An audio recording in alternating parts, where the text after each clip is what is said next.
Cookery சேனலை பார்த்து யார் வேணாலும் சமையல் பண்ணலாம். ஆனா சுவையான சமையல் பண்றது எப்படி? நான் இதயம் நல்லெண்ணெயில சமையல் பண்றேன். ஆஹா ஓஹோன்னு பாராட்டுறாங்க. நீங்களும் இதயம் நல்லெண்ணெயில சமையல் பண்ணுங்க, பாராட்ட வாங்குங்க. தினம் தோறும் வாங்குவே இதயம் இதயம். இன்றைய தினம்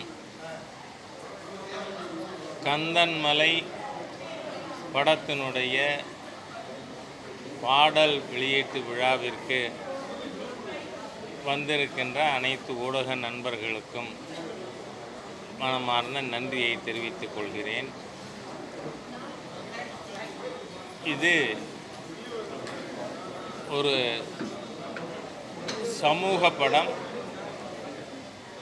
திருப்பரங்குன்றம் பிரச்சனையும் அதில் உள்வாங்கிக் கொள்ளப்பட்டு எடுத்திருக்கின்ற படம். ஆகவே இதற்கு மக்கள் மத்தியிலே மிகப்பெரிய வரவேற்பு இருக்கும் என்று எதிர்பார்க்கிறேன். நண்பர்களே, இப்போ தமிழ்நாட்டில் இருந்து கொண்டிருக்கின்ற ஹாட் டாப்பிக்காக இருக்கிறது கரூரில் நடந்துவிட்ட ஒரு மோசமான சம்பவம். இதை விசாரிப்பதற்கு மாநில அரசு ஒரு சிங்கிள் மெம்பர் ஜுடிஷியல் கமிஷன் போட்டிருக்கு. அதை வரவேற்கலாம் என்று நினைக்கும் பொழுது மாற்று கருத்து தெரிவிப்பவர்களை கைது செய்வது, அவங்களோட சோஷியல் மீடியாவை முடக்கிறது என்று மாநில அரசு செயல்படுமானால் கமிஷன் போட்டது எதுக்கு?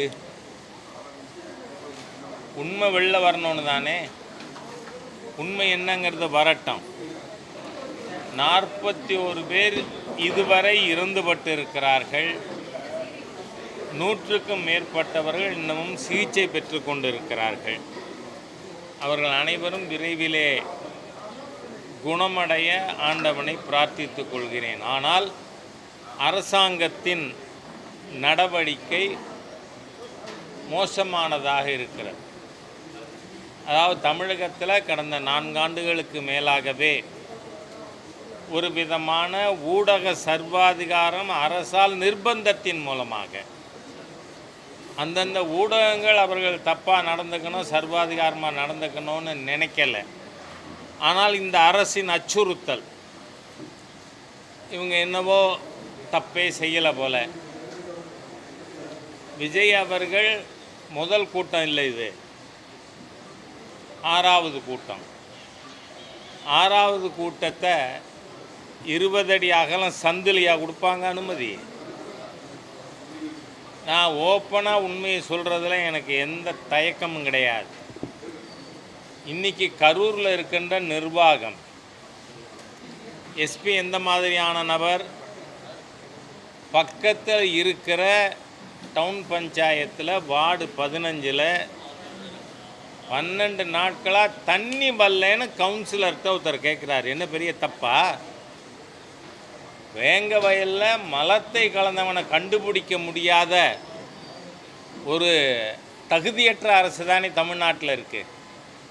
அந்த அரசு இருக்கையில் திமுகவினுடைய ஒரு முஸ்லீம் கவுன்சிலர் அவர்கிட்ட அந்த வார்டில் இருக்கிறவங்க எங்களுக்கு 12 நாளாக தண்ணி இல்லைன்னு கேட்குறாரு. அந்த கவுன்சிலருடைய கணவர், 2 சகோதரர்கள், கவுன்சிலரோட அப்பா, இவங்க 4 பேர் அந்த ரவிங்கிற நபர் வீட்டுக்குள்ளே பூந்து அவரை இழுத்து வெளியில் போட்டு நெஞ்சில் மிதித்து 30% ஆகி போச்சு பம்பிங் கெப்பாசிட்டி ஹார்ட்டுக்கு. அந்த மாதிரியாக ஒரு கொலை முயற்சி நடந்திருக்கு. அந்த டவுன் பஞ்சாயத்தில் மருத்துவமனையில் எங்களால் ட்ரீட்மெண்ட் அக்செப்ட் பண்ண முடியாது, அரசு மருத்துவக் கல்லூரிக்கு கொண்டு போங்கன்னு. கரூர் மருத்துவமனை கொண்டு போகிறாங்க. கொஞ்சம் கவனமாக நாம் இதை ஃபாலோ பண்ணணும். 2 நாளில் அந்த மருத்துவமனையில் இனிமேல் இவரை எங்களால் காப்பாற்ற முடியாது, வீட்டுக்கு கொண்டுட்டு போங்கன்ட்டாங்க. ஆனால் உங்களுக்கு தகவலுக்கு சொல்கிறேன், ஊடகங்கள் எப்படி இதை விவாதத்துக்கே எடுத்துக்கலைன்னு எனக்கு தெரியலை. இன்னமும் அவர் இம்ப்ரூவ் ஆகிட்டு இருக்கார்.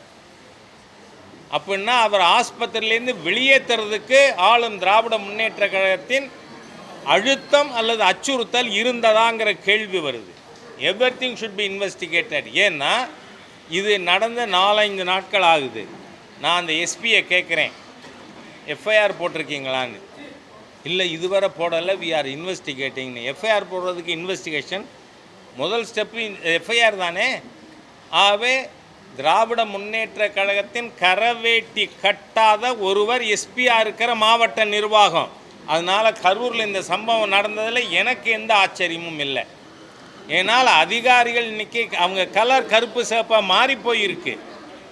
ஆகவே கரூரில் நடந்தது விபத்தா, பின்னணி அதுக்கு வேறு இருக்கா, அது விசாரணையில் தெரியணுமா இல்லையா? பின்ன எதுக்கு மிரட்டுறது, 3 பேரை கைது பண்ணுறேங்கிறது? விஜய் அவர்களோடு எனக்கு கருத்து ரீதியாக வித்தியாசம் இருக்குது. ஆனால் எங்கே கொடுப்பீங்க? முதல்ல விசாரிக்க வேண்டியது, சஸ்பெண்ட் பண்ண வேண்டியது எஸ்பி ஆஃப் கரூர். நீங்கள் எப்படி அந்த இடம் செலக்ட் பண்ணீங்க? உங்களுக்கு என்ன அழுத்தம் இருந்தது? கம் அவுட் வித் ட்ரூத்துங்கிறேன் நான் எஸ்பியை. ஏன்னா நீங்கள் 5-6 நாளைக்கு திமுக கவுன்சிலருடைய குடும்பமே போய் நெஞ்சில் மிதித்து அந்த ரவிங்கிற நபரை தண்ணி வேணும்னு கேட்டாருங்க. திமுக ஆட்சியில் மலத்தில் தண்ணியில் மலங்கலந்தாலும் கேட்கப்படாது, தண்ணி வரலைனாலும் கேட்கக்கூடாது. அவ்வளவு மோசமான ஃபேசிஸ்ட் கவர்மெண்ட் தமிழ்நாட்டில் இருக்குது. இதை டோட்டலி பாரதிய ஜனதா கட்சி இவங்களை thoroughly we will expose this anti democratic fascist government led by mister Stalin in Tamil Nadu. ஆகவே இன்றைக்கி நாம் இந்த அரசாங்கத்தை அதோட சென்சஸ்க்குள்ளே கொண்டு வர வேண்டிய அவசியம் இருக்குது. அவ்வளோ தூரம் மிக மோசமான ஒரு அரசாங்கம். அதனால தான் இந்த மோசமான சம்பவம் நடந்திருக்கு. சென்னையிலேருந்து கள்ளக்குறிச்சி பக்கத்தில் தானே கரூர் எட்டி இருக்குல்ல, கரூருக்கு உடனே விரைகிறாரு. ஏன் கள்ளக்குறிச்சிக்கு வரல? அடேங்கப்பா, நான் உள்ளபடியே சொல்கிறேன். நான் நடிகர்த்துக்கலாம் சிவாஜி கணேசனோட ரசிகன். அவர் தோற்று போயிட்டாருங்க மகேஷ் பொய்யாமொழிக்கு முன்னாடி. என்ன நாடகம் இந்த திமுகங்கிற மக்கள் விரோத ஜனநாயக விரோத ஃபேசிஸ்ட் கவர்மெண்ட்டு நாடகமாக போடுறீங்க. அதுவும் வெக்கமில்லாமல் சொல்கிறாரு. முதல் நாளே கரூரில் வந்து செந்தில் பாலாஜி தரப்புலேருந்து டேக் டைவர்ஷன் வந்துதா? அந்த டைவர்ஷன் எடுக்கலைங்கனால இந்த சம்பவம் நடந்ததா? சந்தேகம் வருமா இல்லையா? பாட்டிலுக்கு 10 ரூபான்னு பாட்டு பாடினா என்ன தப்புங்கிறேன்னா? காமராஜர் அவர்களை நீங்கள் 1971 தேர்தலில் திமுக விமர்சிக்காததா? நாடகம் போட்டிங்களே காமராஜர் அவர்களுக்கு எதிராக. காங்கிரஸ்காரன் கேட்க மாட்டான், ஏன்னா எல்லாத்தையும் ஊற்றுட்டாங்க. அதனால் ஆகவே இந்த ஜனநாயக விரோத தீய அரசு இதன் பின்னணி இருக்கா? அந்த இடம் கொடுத்ததே பழுதான நோக்கம். ஆகவே பாரதிய ஜனதா கட்சி, திராவிட முன்னேற்ற கழகம், மாநில அரசு let it come to census அப்படின்னு சொல்லுங்கள்.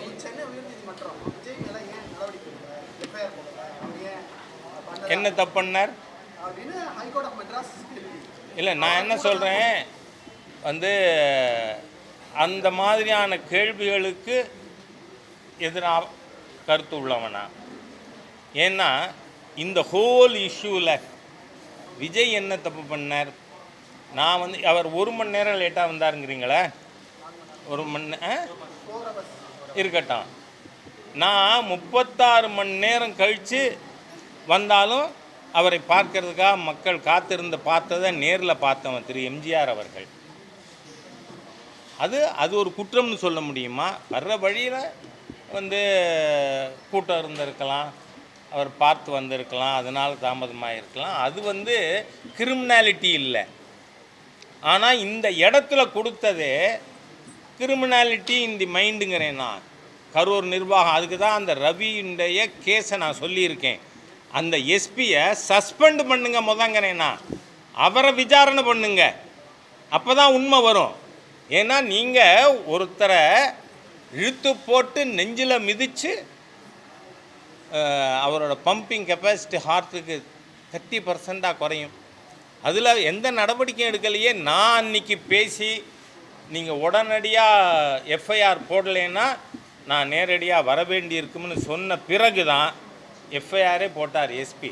அவ்வளோ மோசமான திராவிட முன்னேற்ற கழக கரவேட்டி கட்டாத திமுக மெம்பர் தான் கரூர் நிர்வாகத்தில் இருக்காங்க. இது உண்மை எல்லாருக்கும் அரசியல் சட்டத்தின் அனைத்து கரங்களுக்கும் தெரியப்படுத்தணுங்கிறதுக்காக சொல்லியிருக்கேன். நன்றி.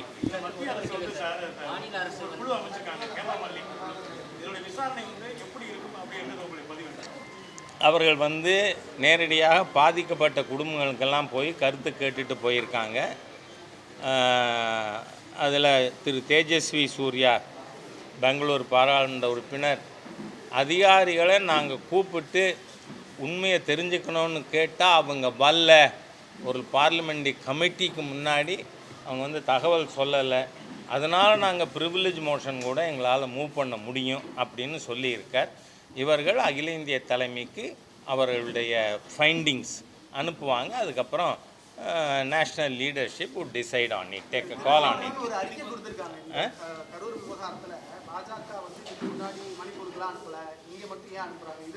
நான் சொல்கிறேன், வேங்க வயலில் எஸ்சி மக்கள் குடியிருக்கிற இடத்துல ஓவர்ஹெட் டேங்கில் மலம் கலந்ததுக்கு திருமாவளவன் போனாரான்னு கேட்குறேன். நான் சீஃப் மினிஸ்டர் போகலை, இட்ஸ் ஆப்வியஸ். என்ன நாடகம் நான் கேட்குறேன்.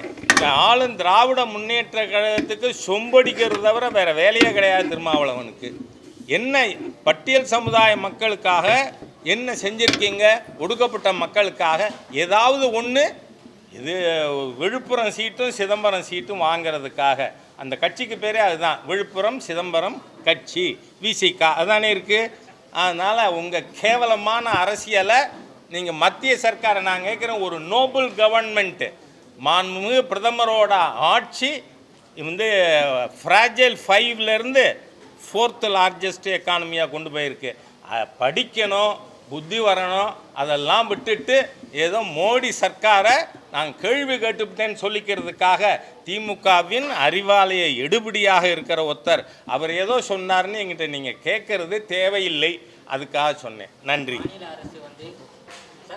நேராச்சு நேராச்சு.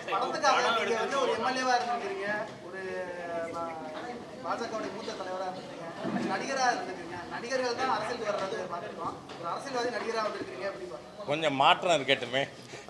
தேங்க்யூ.